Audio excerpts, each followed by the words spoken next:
Capek banget tiap malam. Sepertinya bulan ini kita sudah menang besar, Pak. Iya noh, kita menang telak. Biar mereka ngerasain apa yang udah kita rasain sebelumnya. Kalau mereka ngotot buat bertahan, mereka bakal bener-bener bangkrut. Iya, Pak. Mereka bakalan tutup permanen. Pasti Pak Sardi udah pusing tuh buat mikirin bayar uang sewa.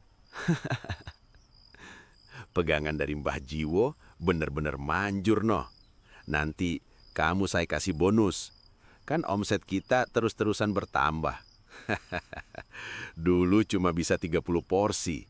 Sekarang udah tembus 150 porsi. Iya, Pak. Saya sampai kewalahan ngerjainnya, saking banyaknya pembeli. Apa Bapak punya rencana buat nambah karyawan atau buka cabang? Iya nanti, saya masih mikirin itu. Yang pasti, saya mau lihat dulu keruntuhan usahanya si Sardi.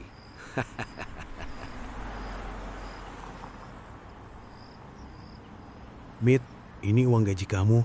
Terima kasih, Pak. Tapi tapi saya tidak enak nerima gaji ini, Pak. Ini gaji full.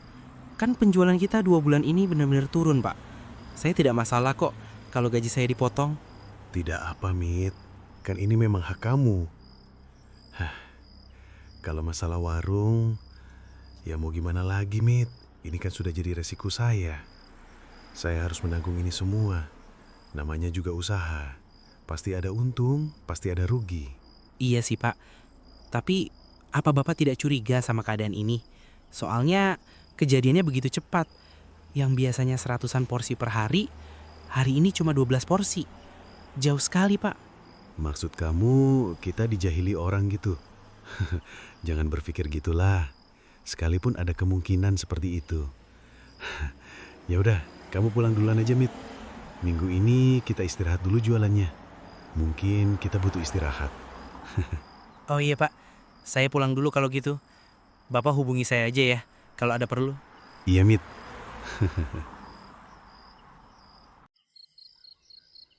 Masih sepi, Mit, warungnya Pak Sardi? Masih, Bu. Sudah 2 bulan ini warungnya sepi. Benar-benar hilang pengunjungnya. Hari ini cuma 12 porsi yang kejual. Dunia dagang memang begitu, Mit. Kadang orang yang baik dan jujur ditimpa masalah seperti ini. Dibikin sakit orangnya, dibikin hancur usahanya. Apalagi kemarin-kemarin Pak Sardi jualannya rame. Kalau keadaannya sampai seperti ini, kemungkinan ya dikerjain orang, Mit. Samit juga mikir gitu sih, Bu.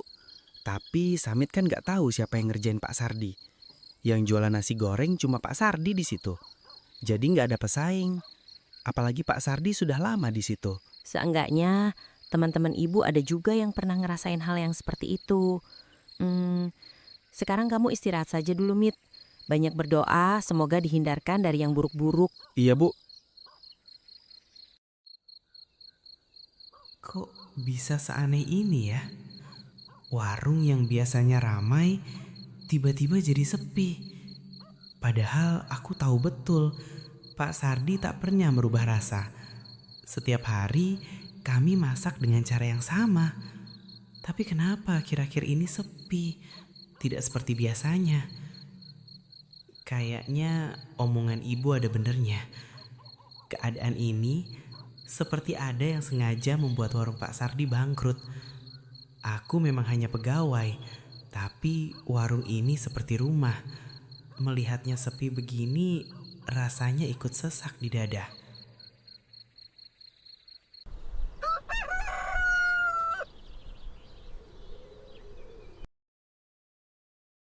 Pak, sore ini kelihatannya mereka nggak jualan. Soalnya dari tadi si Samit belum ada lewat. Oh iya kah? Sudah mulai bangkrut mereka. Ternyata cuma bisa bertahan 2 bulan.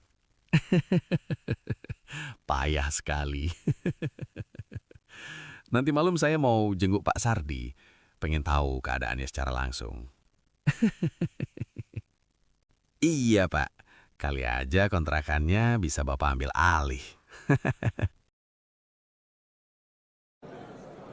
Warung ketoprak Pak Sukri tampak ramai setiap malam. Bangku penuh, pesanan berdatangan. Namun di balik keramaian itu, ada kecurangan yang ikut disajikan. Bukan rasa yang membuat orang datang, melainkan cara licik yang menyingkirkan rezeki orang lain. Senyum Pak Sukri tersungging, tapi bukan karena kerja keras. Keramaian warungnya berdiri di atas kejatuhan warung Pak Sardi. Ramai, namun kotor. Keuntungan yang datang, tapi tak pernah benar-benar bersih.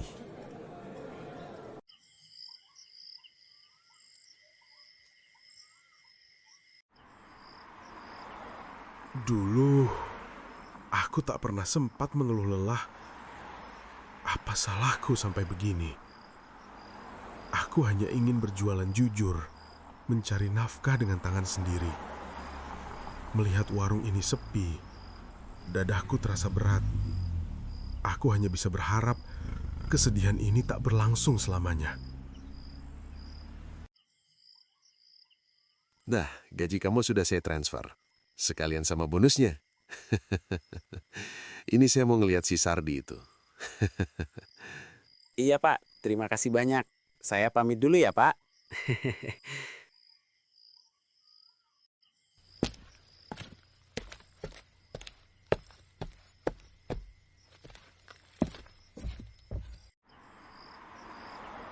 Sekarang warungku sudah ramai. Pasti si Sardi bertanya-tanya. Sekarang waktunya aku ke warungnya. Aku harus datang dengan wajah ramah, dengan suara penuh simpati. Biar dia pikir aku peduli, biar dia merasa aku teman. Aku akan bilang, sabarlah, namanya juga usaha. Aku akan pura-pura heran, seolah aku tak tahu apa-apa. Padahal aku tahu betul kenapa warungnya sepi.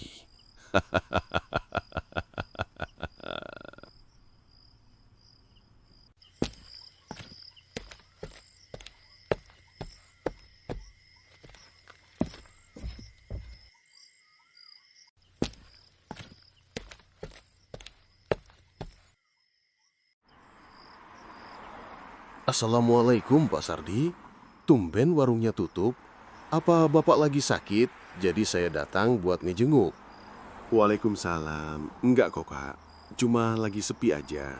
Jadi saya istirahat aja dulu sementara sambil evaluasi. Oh, saya jadi ikut prihatin Pak. Padahal dulu warung Pak Sardi rame terus. Iya, saya juga heran. Gak tahu kenapa tiba-tiba turun omsetnya. Ya, namanya juga usaha Pak. Kadang rame, kadang sepi. Sabar aja. Toh saya juga sering mengalami itu. Iya Pak, saya cuma berharap bisa normal lagi seperti dulu. Tapi yang saya lihat, warung Bapak akhir-akhir ini ramai terus Pak. Iya Pak, alhamdulillah rame. Tapi yang beli cuma sebagian. Loh, maksudnya gimana? Yang datang 5 orang, yang beli cuma 1 atau 2. Sisanya mereka cuma nemenin aja, nggak beli. Kelihatannya warung saya rame, tapi omsetnya biasa-biasa aja Pak. Yang penting kita tetap ikhlas. Soalnya kalau memang rezeki nggak kemana kok. Iya Pak, orang berdagang itu ujiannya memang seperti ini. Kita cuma bisa sabar dan ikhlas. Bener itu Pak, kita sesama pedagang cuma bisa saling menguatkan. Kalau begitu saya pamit dulu ya Pak. Soalnya saya pikir tadi Bapak lagi sakit. Oh iya Pak Sukri, terima kasih sudah mau mampir. Pak Sukri melangkah pergi dengan senyum yang masih terpasang. Kata-katanya terdengar menenangkan. Namun, semua itu tak lahir dari ketulusan. Ia datang membawa penghiburan palsu, seolah sahabat yang peduli. Padahal dialah dalang dari semua kejadian ini. Pak Sarbi hanya bisa tersenyum hangat, mendengar kata-kata indah dari Pak Sukri. Dan di balik sikap Pak Sukri itu, Pak Sukri pulang dengan keadaan puas.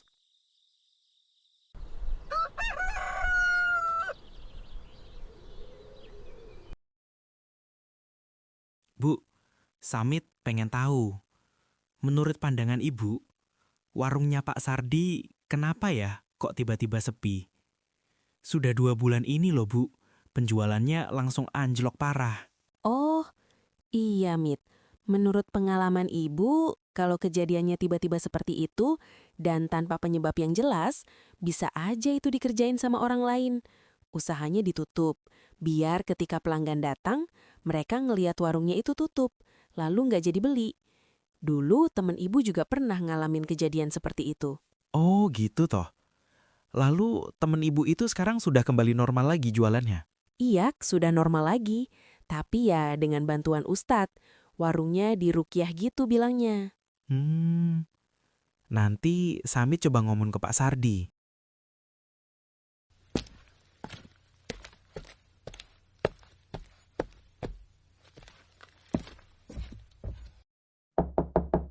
Assalamualaikum. Permisi, Pak Sardi. Oh iya Pak Ridwan, waalaikumsalam. Silakan masuk dulu Pak. Tidak usah Pak, saya duduk di luar aja. Oh iya Pak, silakan. Mohon maaf ya Pak, saya telat bayarnya yang buat bulan ini. Sudah seminggu ya. Sekali lagi mohon maaf ya Pak, saya belum transfer uang sewanya.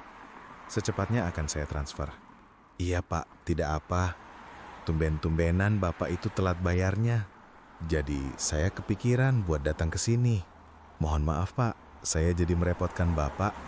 Begini Pak, sebenarnya saya sudah beberapa kali lewat sini. Tapi warung Bapak selalu tutup. Baru siang ini kita bisa bertemu. Kan tumben-tumbenan Pak, Bapak itu telat bayar. Lalu warung sudah nggak jualan kalau malam. Jadi saya itu heran, ada apa sebenarnya sama Bapak? Kalau seandainya Bapak pulang kampung kan, biasanya Bapak pasti menghubungi saya. Ini kok nggak ada kabar sama sekali. Kita kan sudah kenal lama Pak. Mohon maaf Pak, memangnya malam kapan Bapak mampir ke sini? Soalnya saya selalu buka Pak. Baru 2 hari ini saya tutup buat istirahat. Mulai 4 hari yang lalu saya selalu lewat sini Pak kalau malam. Bahkan anak saya sering ke sini sebelumnya. Mau beli di warung Bapak. Tapi katanya tutup terus. Kan saya bingung Pak. Kok nggak biasanya tutup terus dan tidak ada kabar? Begitu ya. Jadi begini Pak. Sebenarnya warung saya ini buka terus kok Pak. Tapi 2 bulanan ini omsetnya menurun drastis. Dari yang 100 porsi per hari, sekarang cuma 12 porsi per hari. Saya juga ngerasa ada yang ganjil. Sekalipun turun, tapi nggak pernah sedrastis ini. Jauh banget ya Pak turunnya. Kayaknya ini ada yang ngerjain deh Pak. Tanda-tandanya sudah jelas. Warung Bapak dibuat seolah-olah tutup, jadi nggak ada yang mampir. Coba deh, nanti kalau Bapak ada waktu, Bapak tanyain aja sama Ustadz atau orang yang ngerti masalah seperti ini. Iya Pak, saya juga ngerasa seperti itu. Makanya saya istirahat dulu sekarang, biar ada waktu buat saya evaluasi. Ya sudah Pak kalau begitu, saya harap masalah ini bisa cepat selesai. Semua bisa kembali normal. Saya cuma bisa mendoakan yang terbaik buat Bapak. Untuk masalah uang sewa, Bapak bisa pending dulu. Saya percaya kok sama Bapak. Saya permisi dulu Pak kalau gitu. Terima kasih banyak ya Pak pengertiannya. Mohon maaf, saya tidak bisa bayar tepat waktu Pak. Semoga keadaan saya kembali membaik. Iya Pak, saya juga berharap yang terbaik buat Bapak. Saya permisi dulu Pak.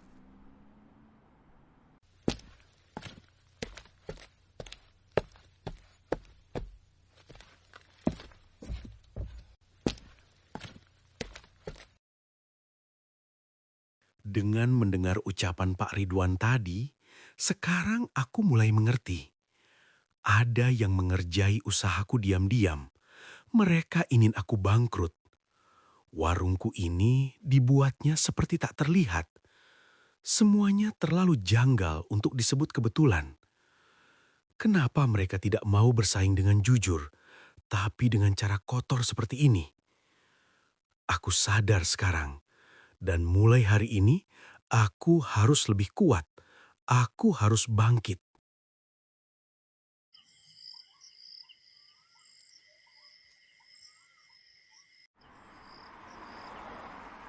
Warungnya Pak Sardi hari ini tutup lagi. Nggak jualan mereka, libur kayaknya.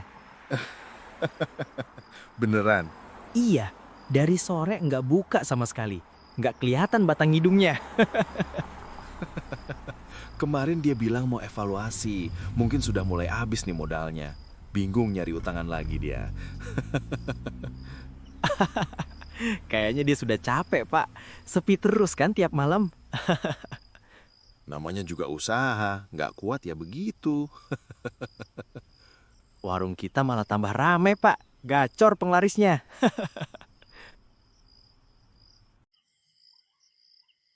Aku sudah yakin sekarang, kalau memang ada orang yang berniat jahat sama usahaku, aku tidak ingin melawan dengan cara yang sama. Aku cuma orang biasa, tak punya kuasa, tak punya kemampuan. Mungkin sudah waktunya aku minta bantuan orang yang lebih paham. Kalau memang ada jalan yang gelap, biarlah aku mencari jalan yang terang. Aku cuma ingin usahaku kembali normal, tanpa dendam, tanpa permusuhan.